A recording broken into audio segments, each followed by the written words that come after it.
Hello, everybody. Welcome back to Every Day is Friday. Before we dive in, make sure you remember to subscribe so you never miss an episode. Today, I'm really excited to welcome Valentino to the podcast. He is a mindset coach who's helping soccer players go from scared to becoming leaders on the field in just 90 days. With over 500 plus athletes transformed, he's changed how players think, train, and show up for their team every single day. Let's get into it. Welcome to the show. Thank you. Thank you so much for having me. Yeah, Valentino, for the listeners who may not be familiar with your line of work yet, can you give us a quick rundown of who you are and what you do? Yeah, sure. I run a mental performance coaching program for young soccer players. And we work with high-level players, MLS Next or ECNL or academy players. But, any competitive player that, is playing in fear, playing scared, they hesitate at their decision due to the lack of confidence. And we help them overcome that and learn mental tools that professional players use. This is something a lot of soccer players struggle with that I didn't really know about. It's always fascinating to hear the why behind someone's passions. I mean, how did your own soccer journey begin, and what made you want to become a coach that's a mindset coach? Yeah, great question. So I struggle when I was 12 years old. I was struggle with the mindset. So I was really scared, afraid of making a mistake. So I would just get the ball and freak out and just kick it, and or so afraid to let my team down. And I was a good practice player, but in games I could not express myself, and because there's a different type of pressure that is involved in the games. So I had good mentors, good coaches, and I was able to play at a high level in Italy. I played in the Serie 2, also futsal. I played for, went on trial with Inter Milan and Parma and Modena, so all big teams, and also play in the US, the UPSL league. I was captain of multiple teams. I'm saying this because I went from that kid that was the least confident in their team to becoming captain. How that happened, obviously through the mindset. So that's why I always, I was coaching teams, and I was doing some Zoom sessions for some of the players, as most of the coaches are doing private training. So what I was doing private training, and I was offering also some Zoom classes for some of the players. And those players were transforming. So I was like, maybe it's not all about technicals, because those kids are doing technicals, are getting better. Those kids are transforming. So I was seeing the big difference when we talk about mindset. And so I developed this program. It took me a year or two to develop, and I perfected it.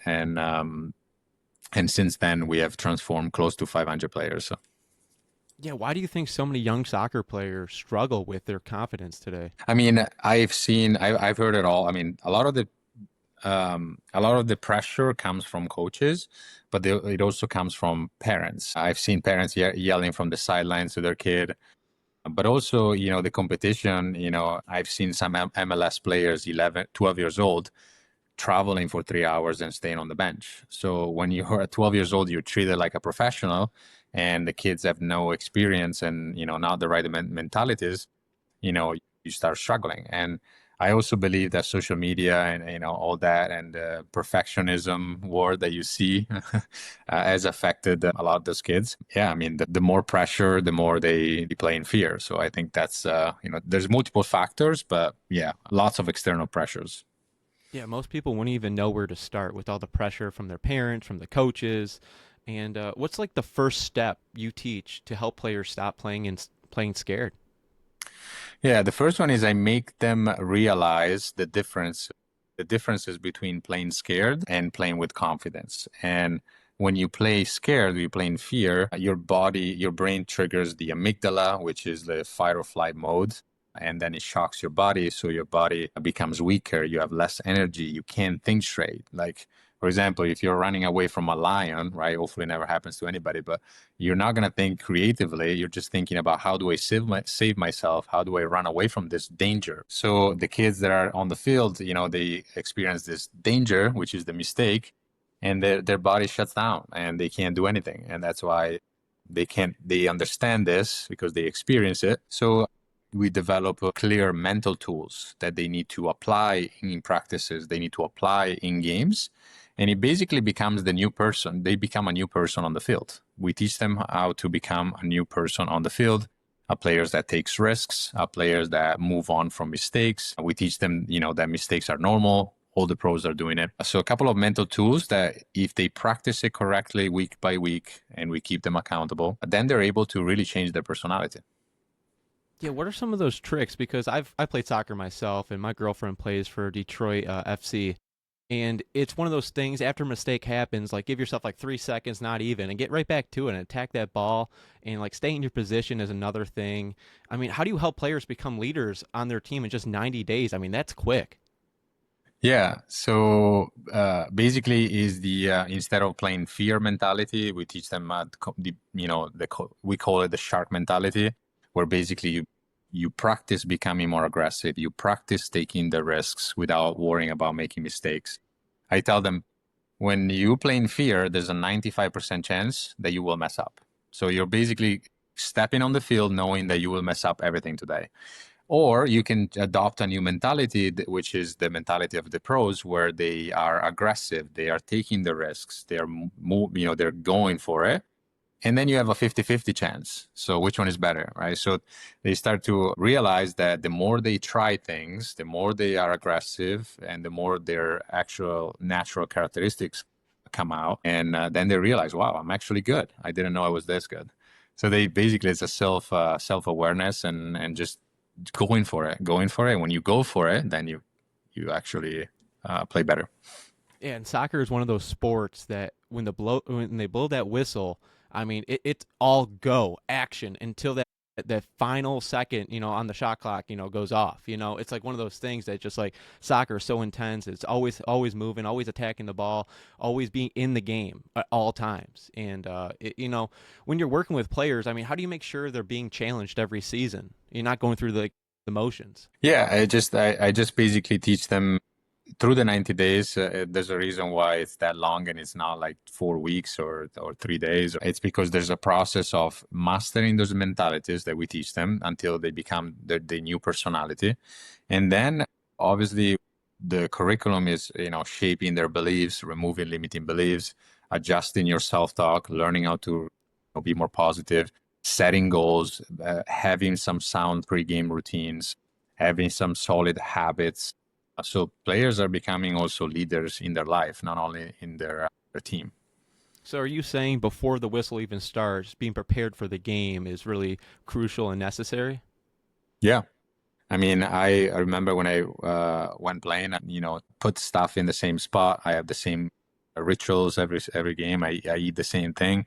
You have to have some sound pre-game routines that you have to have an edge. If you notice professional players, they do certain movement, they touch their head, they do some things that, reconnects with them, and they just use it as okay, this is time to get into the game, right? So instead of like being distracted by Yeah, you don't want your emotions control your reality, and especially inside of a soccer game. yeah, correct.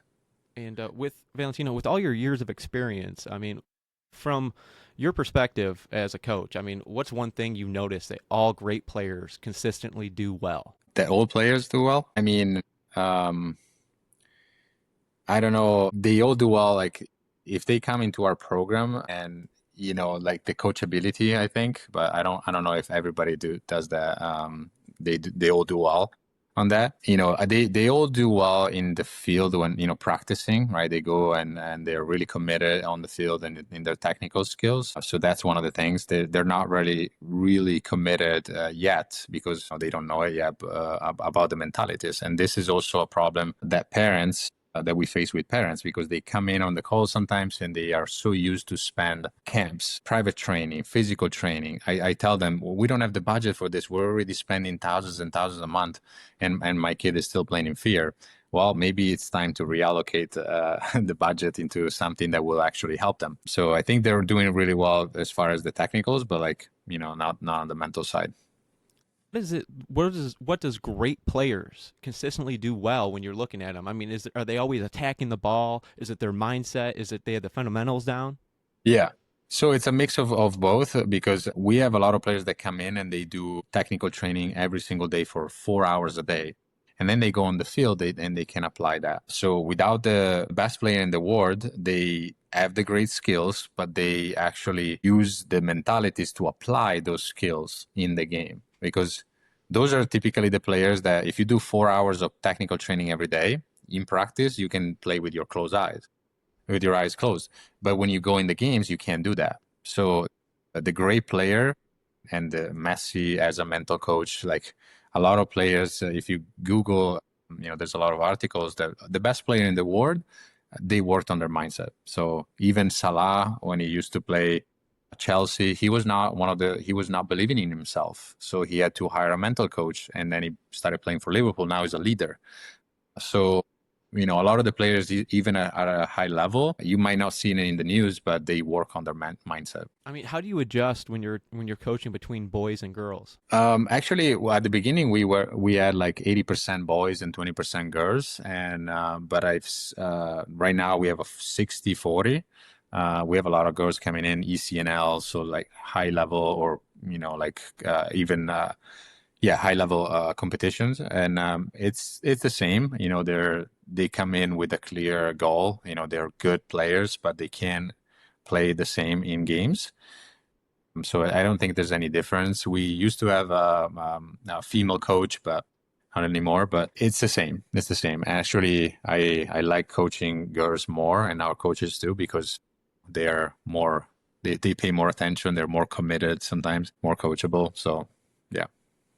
Valentino, when I watch younger soccer players, they always want to chase the ball. I mean, how do you help younger soccer players stay disciplined in their position? Yeah, that's a coach. Their coach on the field. They have to teach that, especially when they're.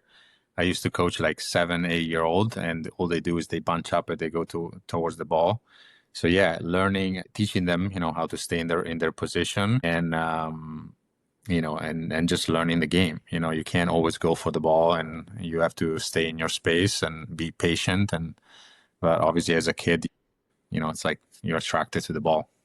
No, yeah, it's such a underrated part of the game to stay in your position. Yeah, exactly.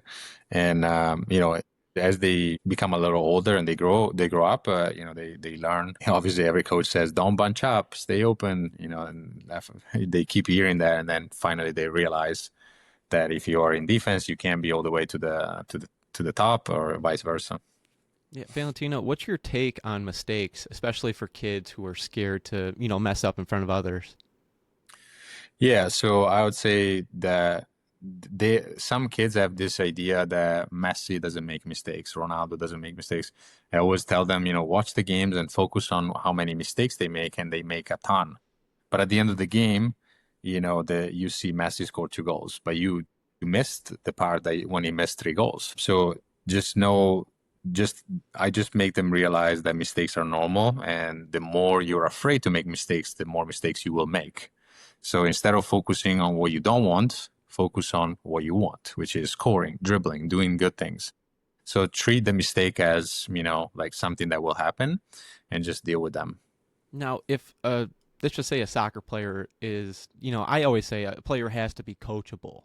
I mean, how do you build that in someone at first? That it's not really that they don't feel like they're coachable. That's one of the question and one of the requirement that we have in our program, because if somebody is not coachable, is not doing the work, the program will not work. So then the parents invest money and it doesn't work. Sometimes they say they're coachable, and then we find out they don't do the work, and then the parents complain with us. But we can. One of the qualification that we have has to be coachable, meaning I don't know how to fix this. Let me know what I need to do, and I'm going to apply it. Are you going to do the work that we tell you to do in order to get those results? So we really make sure that we bring on parents that have they know their child, and they put the work. They just need to fix that mental block, remove that mental block so they can explode. And those are the best ones that we want to work. We don't want to work with people that are not coachable. If you're not coachable, then you're never going to be successful. Yeah, with that being said, Valentino, I mean, what's has been one of your proudest coaching moments so far? I mean, we've had a lot of players. We have somebody that plays for Real Madrid, another one for PSG. I've got a letter saying you realized my son's dream. Some of the players also that, they were vomiting before games. That's how nervous they were, and they stopped vomiting. The mom is like, we did speak with sport therapists, doctors, nobody could figure it out. And we just removed the mental block in a week. And that's another thing, like a lot of the parents are trying to see, oh, what's your bachelor degree? What's your specific, what's your are you a doctor and this and that? But then when you go to the doctor, you don't see the same results that we can get. But yeah, we transform a lot of players. That one player actually got a scholarship. So, I mean, yeah, those are probably, and the proudest moment when you see, a kid going from point A to point B and completely transforming. That's why we do it. Now, what's your like top 3 tips for advice for something to give a younger player that doesn't want to be held back and that just wants to be better? Yeah, first is the work ethic. So you have to be willing to put the work every day, because some they say, oh, I can't, I'm on the bench, what's going on, I can't do it. But then you ask them, how many times do you work on your development? How many times you train every week? And they only train with their team. So be obsessed with improving every single day. Like Ronaldinho said, he used to touch the ball 1,000 times every day. So, and then don't be afraid to make mistakes and be as aggressive as you can. And start learning the game early, because once you learn the game, you don't have to be the fastest, you don't have to be the strongest. Look at Busquets. You just have to be in the right position, and learning the game, mistakes are normal, and then focus on developing and getting better every day. That's a great takeaway. You want to get better every single day. And if you want to be the best, I mean, the best are doing stuff behind closed doors that you don't even see. I mean, they're shooting about 400 soccer balls plus every day. You know what I mean? They're dribbling. They're doing a whole bunch of stuff that's not actually in the game, outside the game they're doing that. Could you dive a little bit into that? Yeah, so like Kobe Bryant, he used to say, like, whenever he had a bad game and he would miss a lot of shots, instead of saying, oh, I'm the worst shooter, or what's going on with my shooting, he would go back and put extra sessions working specifically on shooting. So if you played a game and you missed 4 goals in a row, and or you missed 10 passes in a row, what does it tell you? Now that you suck at shooting, now that you're bad at dribbling, it's a feedback. So you want to go and put the time and work on dribbling, work on finishing. And I promise you, the next game, you're going to be way better at shooting or dribbling. Nothing is an accident. The harder you work, the luckier you get. So if you put the work, you will get those results. Sometimes it's not about technical. A lot of the times it's about mental. And when kids don't know how to move on from mistakes, they don't know to be aggressive, then you're that fearful player that doesn't matter how many hours you put on. Yeah, the more touches you get, the more confidence you get as well. Yeah, that's one of the things that we have in our program through our app. We say, hey, you don't have to work 3 hours a day, but let's start with a habit of 15 minutes. You put a timer and you work on your weak foot. You work on your dribbling every single day for the next year. It doesn't seem a lot, 15 minutes, but if you multiply that for 360 days, it's a lot of hours that you were not working before.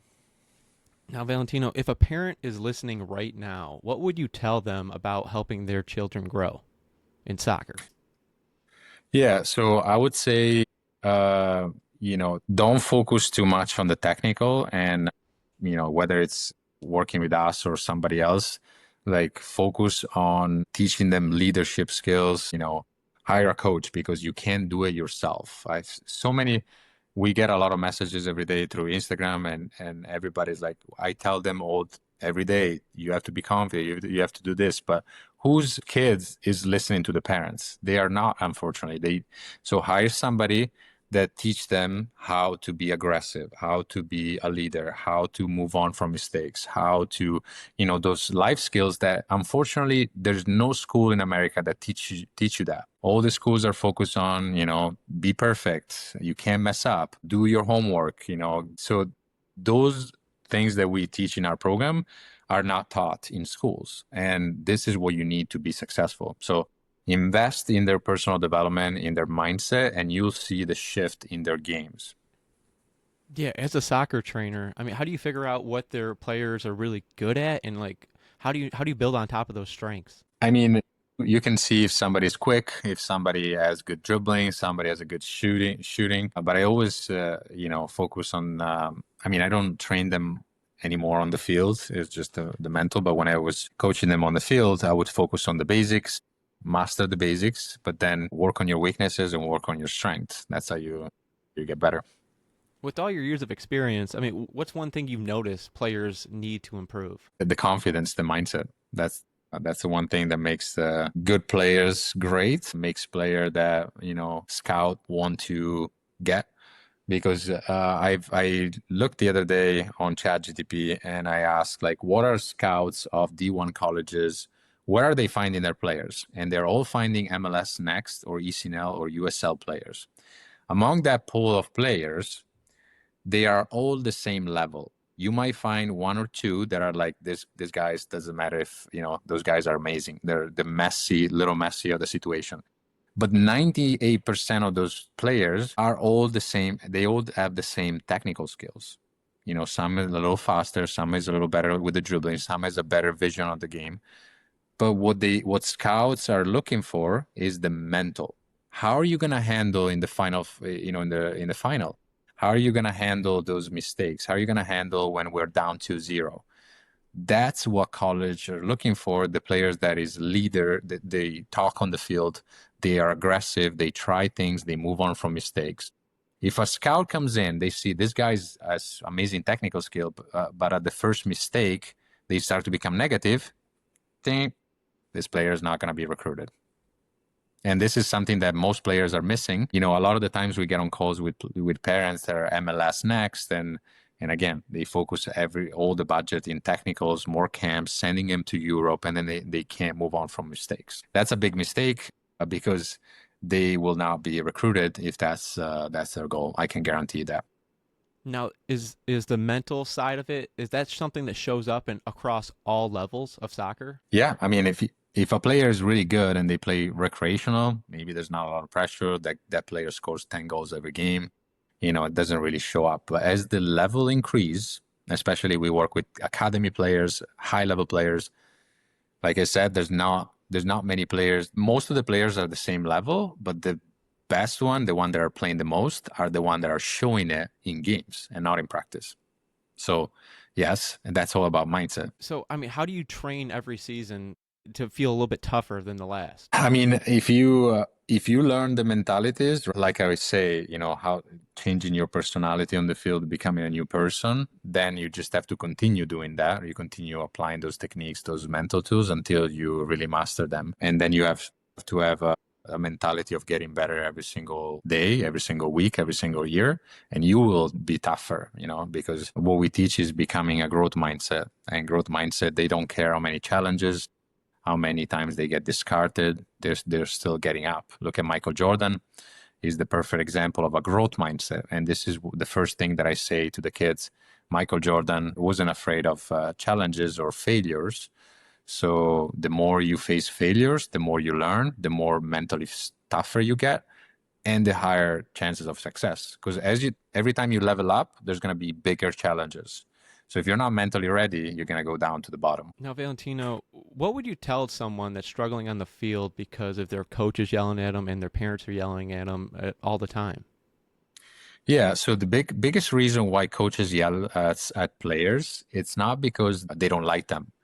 The coach doesn't like the player. The player sees the potential, but this kid is plain scared. So we have seen a lot of players after 2-3 weeks in our program, and they send the feedback form, and it says, "Coach does not yell at me anymore." That's a big thing because they show the coach what the coach wants to see. What the coach wants to see is an aggressive player that fights for the ball and is not scared of messing up. Once you do that, the coach will stop yelling at you, at the player. I can promise you that. And if they continue yelling, they yell at everybody. I just say the coach is just a yeller. So you just have to realize that that's what they do. Don't take it personally. Just learn how to tune it out. One day if you play for Real Madrid at the Barcelona stadium, they're not going to be nice to you. So just learn how to deal with people yelling, with screaming people, But most of the time, that's avoided once you learn those mentalities, how to be more aggressive, fearless, and all that. As a soccer player for yourself, what's one thing a coach always reminds you during a game or training? Just keep going, keep going. Don't be afraid to make a mistake, and keep staying positive, keep being aggressive. You missed 2 passes. Don't worry about it. Move on. So that's the biggest thing. Yeah, what's one thing you always notice that players need to improve on other than the mindset and just is it mostly just their training? Yeah, I mean, like I said, most players don't have a clear structure training that they do on their own. They just rely on the twice a week or 3 times a week with their team. So they never work on their weak foot. They never work on the extra speed. They never work on their jumping ability if they're a defender, or or they never put the extra work in a specific methodic way. So they might go out with playing with their friends, which is fine, but you're not really getting to improve your technique, your touches, and yeah. No, that's a great takeaway. That's something that could improve someone's game. Yeah. And Yeah, this is exactly. and this is the Friday mindset part of the show. I want to dig into your journey, your mindsets, and moments that shaped you. What's been the best piece of advice you ever received? I mean, there's a lot. I would say the always learning to always be willing to take the risk, whatever you do, whether it's business, whether it's in the game. So always be willing to take the risk and not being afraid to fail or make mistakes, because the only you can always get back, right? You can always, if you take calculated risks, that don't put you risk of dying, you can always get back, and you will learn the experience. So that's one of the things that even when I invested in my program in a marketing company that taught me how to run ads, how to get in front of more people.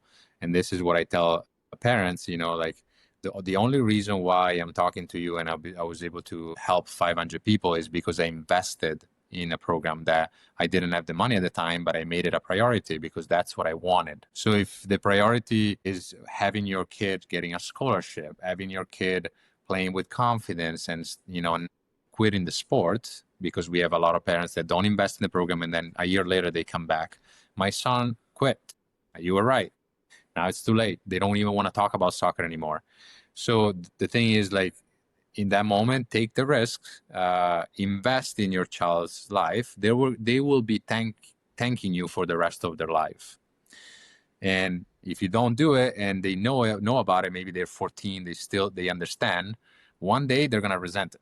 So, when you take the risk, calculated risk, because you've seen others that are getting results and everything, then you get rewarded. Not always works, right? So not every risk that you take is working, but yeah, take the risk is biggest thing. Yeah, The more risks you risk. take, the more. Yeah, Take the risk because you never know. You could be 25, failures away from actually succeeding. exactly. You never know. And what's one truth about life you wish more people understood? One truth about life that I wish more people to understand is, tomorrow is not guaranteed, and we just gotta live in the present and live in the moment and enjoy it, whatever you're doing, and always be grateful for what you have. I know we always want more, and sometimes we get stuck in, I wish I had that, I wish I could do this. But in order for you to get more things, you have to be grateful that you're alive. You have to be grateful that you're eating today and you're not starving. You have to be grateful that you can run, you can walk, you can play soccer. Yeah. And like you were saying before, is like put yourself in uncomfortable situations because that's how you grow the most. Exactly. Yeah. The obstacle is the way. So sometimes when you have everything working, it just happened recently. Everything was working perfectly. I had coaches working. I have people, 7 people working for me. And I was in Europe, and there was, like some sort of meta bug, with the Facebook ads, and everything that was working stopped working. Now I started getting spam people reaching out. I was like, I couldn't even reach out to new followers and everything. And so I had to go back and basically, fix a lot of things. And at the moment I was like, oh, this is it. This is the end. I can't get in front of more people. So, but that led me to invest in another avenue that, now it's bringing more clients, more parents. And, it's always like in the moment you're thinking it's the end of the world, but then a year from now you're gonna say, wow, because of that happened, I did this, and now everything is even better. Yeah, there's something with that, always helping people improve their lives with their confidence or their soccer career or whatever they're going towards. There's something in that that's so powerful. And for anyone out there that's struggling with their confidence, what should you tell them?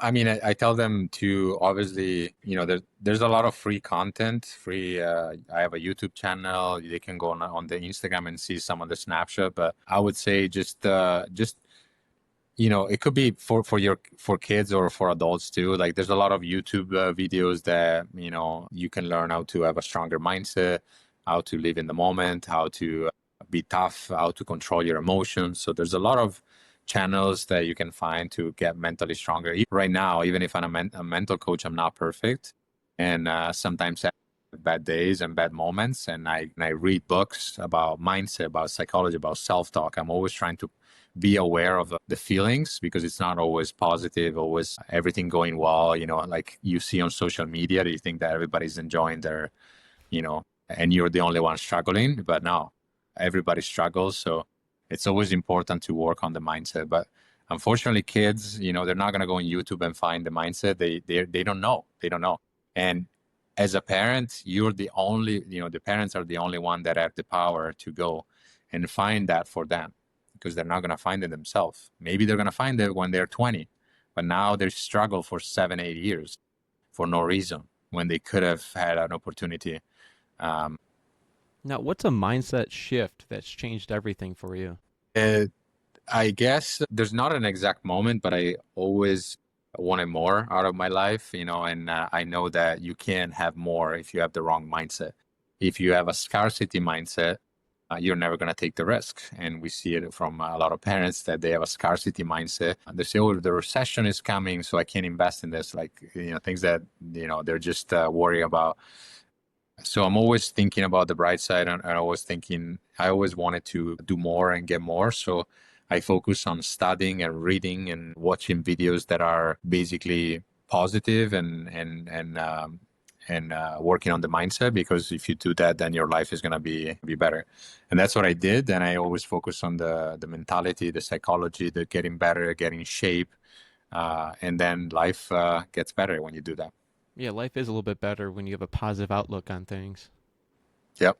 No matter what it Exactly. is, you know what I mean? If it's so bad, I mean, this is so bad, this too shall pass, like, or you got a half a glass of water, it's half glass, the water's half full. Yeah, exactly. And Valentino, what kind of legacy are you going to leave? I mean, hopefully my goal is to shape the new generation into leaders, because now with social media, with all the political things, like we had a lot of like weakness, the lack of leadership. So, and also school are not doing a good job at creating leaders. And we need more leaders. We need more alpha, more people that are, confident and they're taking risks. We need it for the world. So hopefully I'm shaping the new generation. And, that's why I'm trying to grow and trying to be in front of more people, because I wanna empower more kids. With that being said, I mean, what has been the biggest driving factor for success in your career? The driving factor. So when I started, I said I want to help millions of kids, and biggest creating the biggest impact. And one day, I would like for maybe a kid that becomes a professional and has an interview and they ask, what was the most important factor? Oh, I did that course with Valentino. That would be the best thing. Kids that are going to become successful coming back and remembering that they did this and talking about it. That's something that I'm looking forward to, and hopefully one day I'll see it. That's a really cool legacy. Yeah. The show is called Every Day is Friday, and Friday has a special energy, whether it's freedom, excitement, or just feeling of accomplishment after like a long week. Valentino, I want to hear from you. What does Friday mean to you? Friday for me is just another day, because I love what I do. For me, I work on Saturday and Sunday sometimes, especially if I'm building things. There's no Friday, there's no Monday, there's no Sunday. I built this to have more freedom. So I have more freedom probably than the regular people that, have a 9 to 5 or, but I probably work more than somebody that has a 9 to 5, but because I love it, because it's not work for me. that every day is Friday mentality you got there. Exactly. And Valentino, this is your chance to leave the listeners with something powerful. Is there anything else you want to share? Yeah, I mean, whatever you're doing, you want to believe in yourself. I know it's, everybody says this, but it's true. Take control of your emotions. Take control, be aware of your emotion, be aware of your self-talk or what you're saying to yourself. That's the biggest thing. A lot of people, they are negative. Everything that happens, they say, why this is me? It's always doing this. I'm the worst and this and that. That will create a even more negative spiral. So believe in yourself. If you want to do something, do it, because whether if you don't succeed, nobody cares. But if you do succeed, then people are going to start to say, how did you do this? And this was happening to me. People used to say, what are you going to do with that? Like, where are you going to go with that? And now they're asking me, how do I do the same? So if you fail, nobody cares, right? If you succeed, they're going to ask you, how did you do that? So take the risk. You're going to be rewarded. If not immediately, you're going to be rewarded in the next attempt. Be willing to take the risk. And if you have a child and they're struggling, we can change them within a few weeks. It's just up to you, as long as they're coachable and committed. So don't let them struggle. That was a great takeaway, because I believe that I have the same mentality with the podcast I'm doing right now. So if with anything you want to manifest, you have to visualize it, then you have to take action towards it, then you manifest it. But you have to put in the mentality, the mindset to actually manifest it in your reality. If you want to be a better soccer player, you have to visualize it, and you have to take action towards it every single day to become what you want to become. Yeah, that's what we do in the beliefs. When we talk about beliefs, is like removing those limiting beliefs. But like, if you want to become a professional player, you need to start thinking, believing, feeling, and acting like one before people realize that you are one. And that's one of the things that we teach basically with the mentalities, right? Practice becoming this person. You practice it. It's not going to be easy. Then next time you try again, it's going to be easier, and easier. One day, the coach is going to say, wow, Matt is aggressive. Matt is moving on from mistakes, right? So practice becoming that person, believing that you are already that person. And then people are going to start to notice and realize you are that person. So it's exactly what you said. And all your information will be in the description down below. But I want to make sure that people know where to find you and support your work. Where can they follow and support your work? Yeah, so Instagram is probably the biggest channel, Di Lorenzo Soccer Mindset. I have a YouTube channel also. If people want free content, they want to learn more about, get some free tips, or the website, Di Lorenzo Soccer Mindset. If you need some assistance on soccer, reach out in the description down below. And I know a lot of listeners got a lot of value out of this, and it's been an awesome conversation. I appreciate you being here. Awesome. Thank you for having me. Great questions, and I really enjoyed this. Oh, I appreciate it. Thank you for sharing your stories and experiences. And to everyone listening, stay tuned for more amazing stories on Every Day is Friday 365. If you enjoyed this, make sure you follow, share, and keep that Every Day is Friday mindset going. Stay inspired and make every day feel like Friday. Until next time, everybody.